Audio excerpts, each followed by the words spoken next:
ಇನ್ನು ಈ ಆರ್ಥಿಕ ಶೈಕ್ಷಣಿಕ ಸಮೀಕ್ಷೆಯಲ್ಲಿ ಸುಧಾಮೂರ್ತಿಯವರು ಭಾಗಿಯಾಗದ ವಿಚಾರಕ್ಕೆ ಸಂಬಂಧಪಟ್ಟಂತೆ ಸುಧಾಮೂರ್ತಿ ನಂತರ ಗಣತಿಗೆ ಐಎಎಸ್ ಅಧಿಕಾರಿ ಕೂಡ ನೋ ಅಂದಿದ್ರು. ಭಾಗಿಯಾಗಲ್ಲ ಅನ್ನೋದು ಸರಿ ಅಲ್ಲ ಅಂತ ಪ್ರಿಯಾಂಕ್ ಖರ್ಗೆ ಇದೀಗ ವಾದಕ್ಕಿಳಿದಿದ್ದಾರೆ.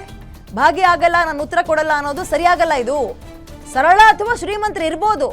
ಸರ್ಕಾರದಿಂದ ಒಂದು ಸರ್ವೆ ನಡೀತಾ ಇದೆ ಅಂದ್ರೆ ಹೆಚ್ಚು ಜನ ಭಾಗವಹಿಸಿದ್ರೆ ದತ್ತಾಂಶ ಅಥವಾ ಡೇಟಾ ಅನ್ನುವಂಥದ್ದು ಸರಿಯಾಗಿ ಸಿಗುತ್ತೆ. ಮಾಹಿತಿ ಮುಚ್ಚಿಡೋದ್ರಲ್ಲಿ ಏನಿದೆ, ಎಷ್ಟು ಪ್ರಶ್ನೆಗೆ ಉತ್ತರ ಬೇಕೋ ಅಷ್ಟು ಕೊಡಿ ಅಂತ ಪ್ರಿಯಾಂಕ್ ಖರ್ಗೆ ಅವರು ಹೇಳಿದ್ದಾರೆ. ಎಲ್ಲ ತಿಳಿದಂಥವರಾಗಿ ಓದಿದಂಥವರಾಗಿ ನೀವುಗಳೇ ಹೇಗೆ ಮಾಡಿದ್ರೆ ಸರ್ಕಾರ ಮಾಡ್ತಾ ಇರುವಂಥದ್ದು ಒಂದು ಡಾಟಾ ಕಲೆಕ್ಷನ್ ಅಥವಾ ಡೇಟಾ ಕಲೆಕ್ಷನಿಗೆ ಮಾಡ್ತಾ ಇದೆ. ಸರಿಯಾಗಲ್ಲ ಇದು ಅಂತ ನೋಡಿ. ಸರಳರು ಇರ್ಬೋದು, ಶ್ರೀಮಂತರು ಇರ್ಬೋದು, ಇವರೇ ಸರ್ಕಾರದ ಒಂದು ಸರ್ವೆ ನಡೀತಾ ಇದೆ. ಹೆಚ್ಚು ಜನ ಸಹಕರಿಸಿದ್ರೆ ದತ್ತಾಂಶ ಕರೆಕ್ಟಾಗಿ ಸಿಗುತ್ತೆ. ಏನು ಜನಪ್ರತಿನಿಧಿಗಳು, ರಾಜ್ಯಸಭಾ ಇರ್ಬೋದು, ಲೋಕಸಭಾ ಇರ್ಬೋದು, ಕಾರ್ಪೊರೇಟರ್ ಇರ್ಬೋದು, ಸಹಕರಿಸಿದ್ರೆ ಒಳ್ಳೇದಾಗುತ್ತೆ. ಈಗ ನಮ್ಮ ಯೋಜನೆಗಳೆಲ್ಲ ನಾವು ದತ್ತಾಂಶ ನೋಡಿಕೊಂಡೇ ಮಾಡಬೇಕಲ್ಲ. And it's A survey. ಅದೇನು ಮುಚ್ಚುಮರೆ ಇದೆ?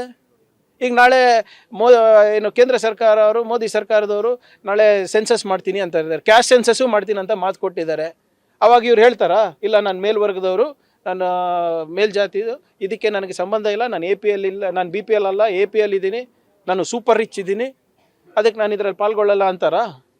ಬರೀ ನಾವು ಈಗ ಅವ್ರಿಗೆ ಜವಾಬ್ದಾರಿ ಸರ್, ಎಲ್ಲ ಪ್ರತಿಯೊಬ್ಬ ನಾಗರಿಕರದ್ದು ಜವಾಬ್ದಾರಿ ಇದೆ. ಆಯಿತು, 60 ಪ್ರಶ್ನೆಗಳಿದೆ, 60 ನಿಮ್ಗೆ ಇಷ್ಟ ಅಲ್ವಾ, 10 ಕೊಡಿ, 20 ಕೊಡಿ, ವಾಲಂಟ್ರಿ ಇದೆ ಅಲ್ವಾ.